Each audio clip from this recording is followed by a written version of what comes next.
Mitsubishi's latest and greatest product, the all-new 2022 Outlander, has been out for a couple months now. Let's have a look what its SUV it's all about, and the most importantly, is it one of the best SUVs in the market right now that your money can buy? Now let's check out this massive front. So the front of the Mitsubishi is pretty big and impressive. When they created this vehicle, they obviously have in mind the heritage of Mitsubishi racing, and it's all about like sporty looks and performance and such, obviously with their rally and heritage and whatnot. Now, when we look at this vehicle, the part that I do like about it is they kept the design of the vehicle kind of intact with that dynamic shield design theme that Mitsubishi has, and you can definitely see the same design lines that you had on the previous generation Mitsubishi Outlander in this one. So especially what stands out, of course, is the chrome line right here that goes kind of, you know, in this like shield design around the edges here, and then this part is blacked out, so this one gives you that dynamic shield design that they have. One very interesting thing about the front design is the layout of the headlights. So these ones are actually daytime running lights. These are your actual headlights, and these are the fog lights. They're all LEDs, but they're placed a little bit different. So typically on the cars, your headlights would be up here, and then daytime running lights, and then the fog lights. Mitsubishi switched it around a little bit, and that actually adds to its sporty looks, because once you turn on the daytime running lights, like these lights come on and the vehicle looks even more sportier, more aggressive. I like that a lot. So let me actually turn them on real quick and you'll see what I mean.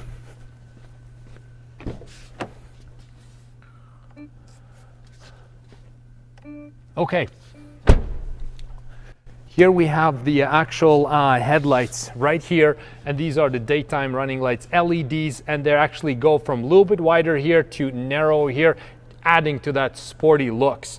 And obviously, like, you know, the hood is square and it goes like a little bit caved in there like that. Black grille definitely stands out really nicely, adds up that extra sporty looks. And then the front here, the lower part, two-tone, same thing, just adds to that overall character of the sportiness of the car. So I like the front a lot. It's like nice, big, square, a lot of sporty elements. Dynamic shield is still there.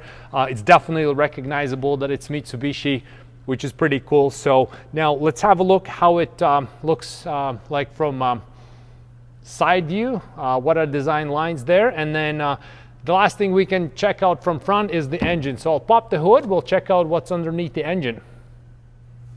Okay, so here is the engine. You have only one choice. It's a 2.5 liter 4-cylinder engine. You don't have multiple choices like on the other one, on the previous one. That's a little bit unfortunate. I wish there would be a V6 or some type of turbo choice. So this is just your regular 4-cylinder engine. Here's an interesting thing. I don't know why, but all of those Outlanders don't come with engine covers. This is how Mitsubishi ships them. This is how they are. Nothing's missing, just engine covers missing. I'm sure they're gonna start putting them on at some point, but right now, for the time being, that's how it looks without engine cover. Weird, doesn't look right, but I don't know why that's the case. I'm sure there'll be some cover eventually, but there we go. It's a 2.5 liter 4-cylinder engine, and only one transmission choice as well, CVT. No other options. I wish they would have some type of other option like they had on the previous body style. You could get either 2.4 with CVT or a V6 with 6-speed automatic transmission. It is what it is. Let's check out the side view now. Okay, so let's talk value for a little bit. This here is a Canadian spec vehicle, so what comes standard and how it's shipped to each region might vary a little bit from region to region, from country to country. But this here is a Canadian spec vehicle.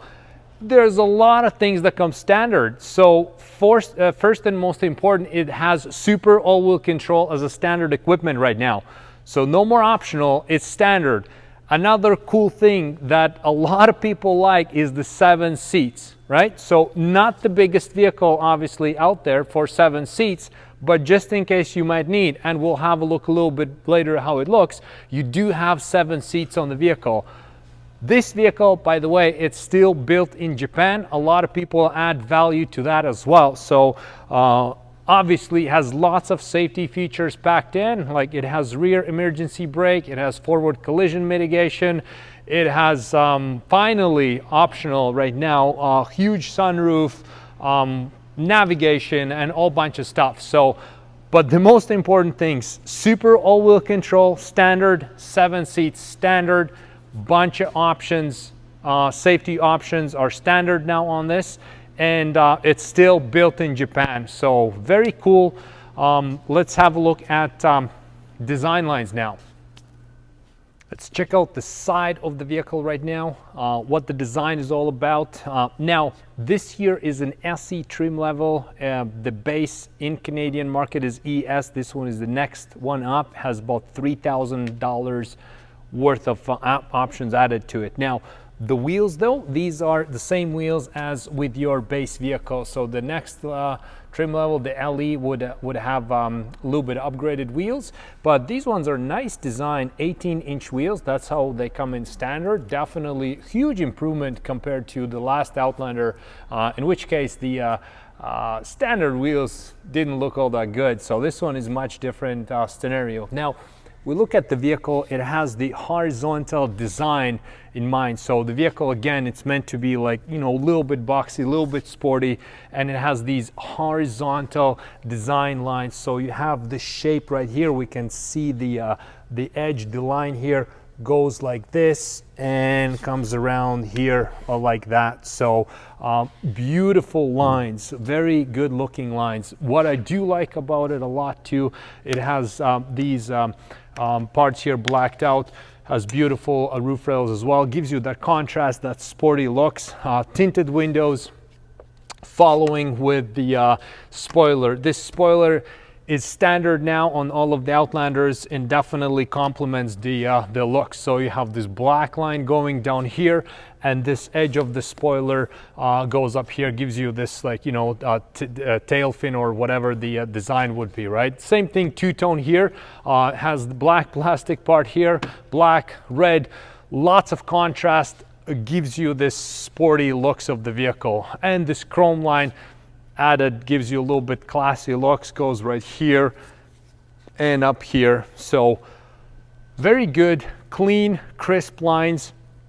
Again, it's meant for a horizontal design. That theme goes throughout the vehicle. If you look at the front, the side, and we'll look at the back, and then once we check out the interior, we'll see as well that there's a horizontal design kept in mind, but very beautiful shape of the side. I really do like this back part here, how this part goes here with the spoiler, and these T-type tail lights stand out as well on this one. So excellent job on the sidelines.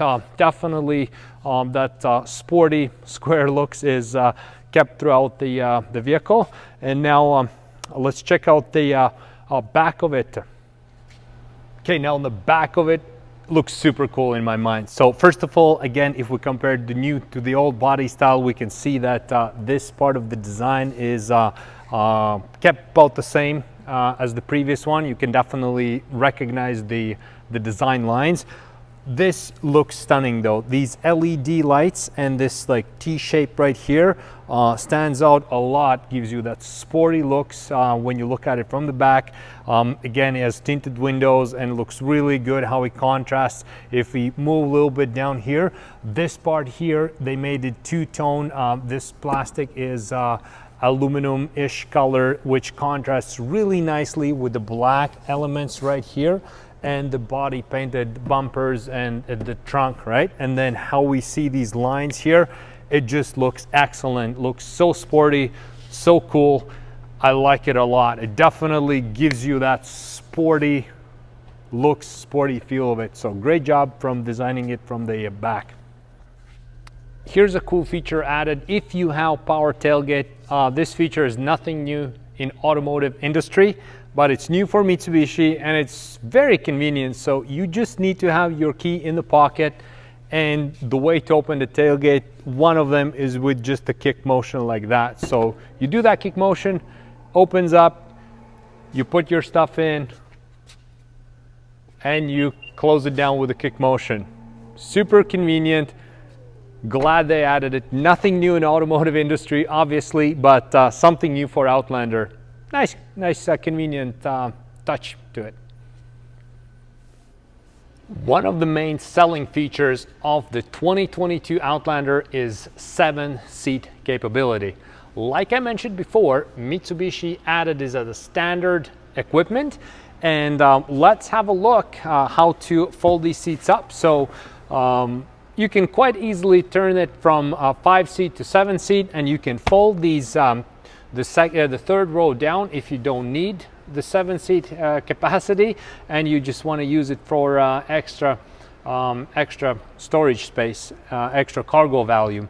So the way to get them up is quite simple. You flip them like this, like that. There you go. You have 7 seats. You're adding headrest to it for safety. They're typically stored in this bin right here.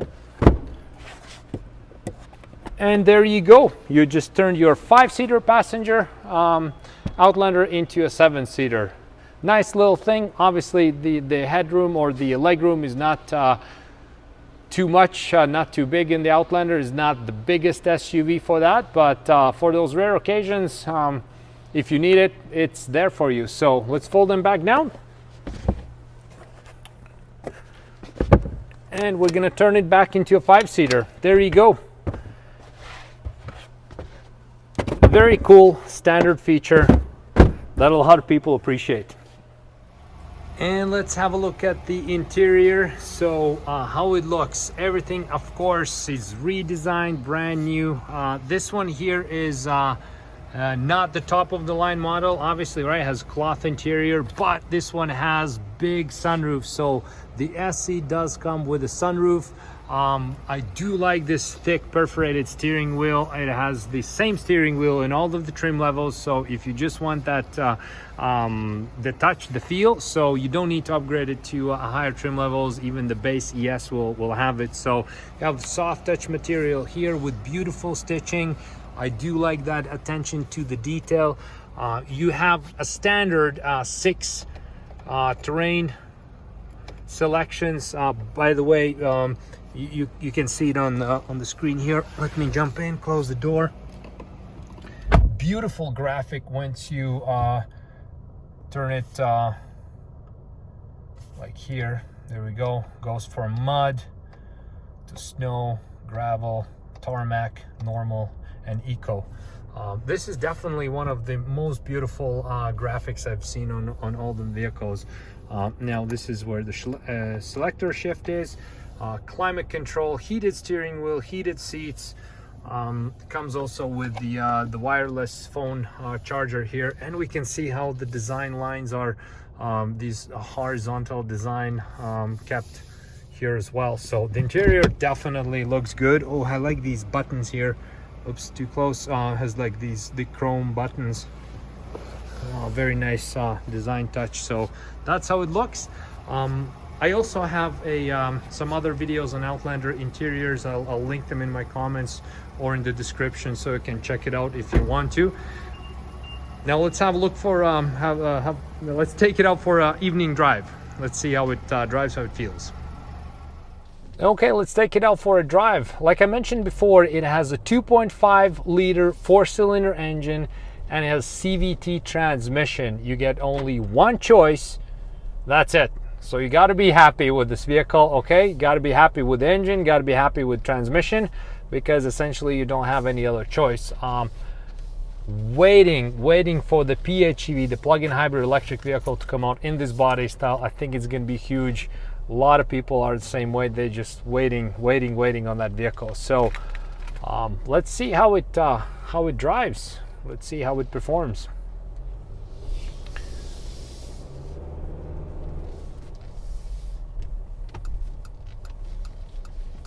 Okay, so as to be expected with CVT, you don't get a very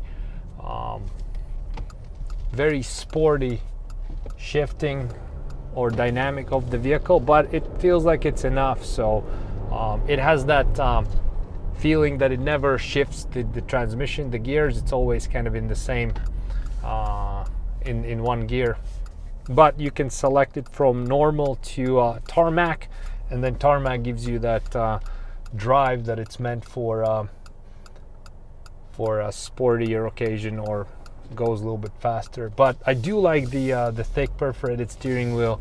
That is definitely a nice feature to have. So all right, so obviously this vehicle is not meant for super sporty driving. It's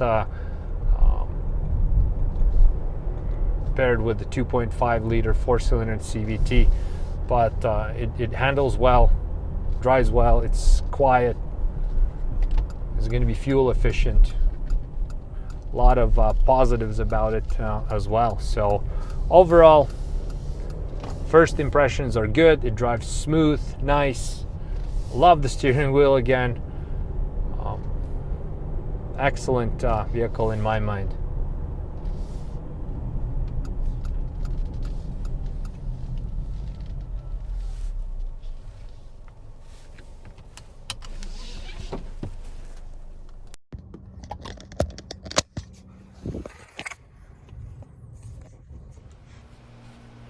Here's my conclusion on the vehicle.